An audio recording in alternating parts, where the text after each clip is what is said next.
From the National Newsroom of the Canadian Press, I'm Karen Rebo. The U.S. launched a second round of airstrikes on Iran into this morning after U.S. President Donald Trump expressed frustration over stalled negotiations. The American attack appeared more intense and wider than the day before. Iran responded with strikes targeting Bahrain, Kuwait, and Jordan. Internal RCMP reports say the vast majority of crime guns traced by Mounties came from within Canada. Of the guns the RCMP traced to identifiable sources in 2023 and 2024, only a minority were smuggled in from abroad. The analyses found almost all of the long guns traced and a substantial number of handguns were domestically sourced. The figures are the latest available from the RCMP and give new insight into the origins of firearms involved in crimes, ranging from break and enter to homicide. The Canadian Press used the Access to Information Act to obtain more recent data, and most of those crime guns were also from within the country.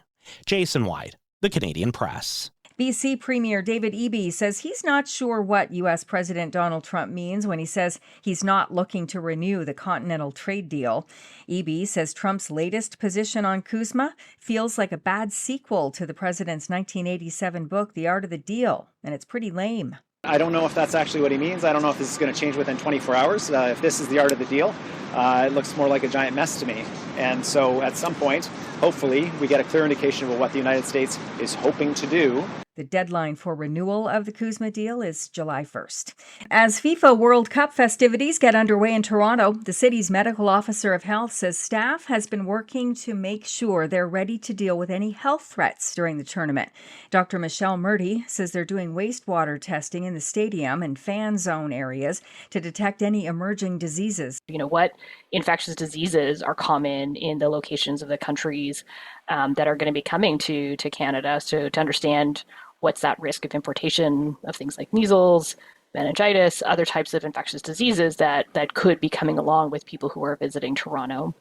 The World Cup kicks off today with 2 games in Mexico. Toronto will host 6 games, including the first one tomorrow, featuring Canada against Bosnia and Herzegovina. Football fever is sweeping through Canada's Kiwi and Aussie community, with many flying to Vancouver to watch that city's 7 matches. Lachlan Carter and his brother Bailey arrived Monday after a 14-hour flight from Brisbane. Known on TikTok and Instagram as those Carter Boys, Lachlan says they're excited to share their experience with their followers. It's just so amazing, the World Cup, FIFA World Cup, bringing the whole world together. It's going to be such an amazing experience. This is our first time being at a FIFA World Cup, so we're pretty excited. Vancouver's first match of the tournament will see Australia play Turkey on Saturday. This is the Canadian Press.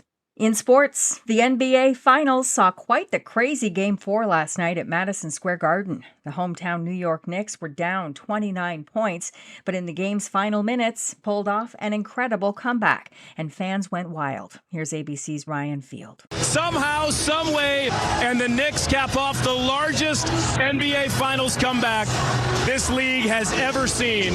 We're going to be talking about this night for a long time, especially if the Knicks can find a way to close this out Saturday night. In the WNBA, the Toronto Tempo improved their record to 7-5 with an exciting overtime win at home against the Connecticut Sun.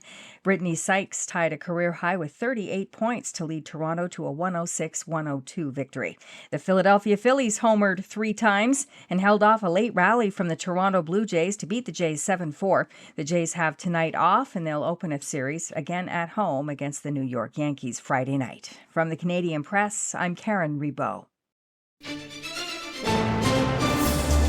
Thanks for listening. Don't forget to follow and subscribe. For more of today's top stories, visit thecanadianpressnews.ca.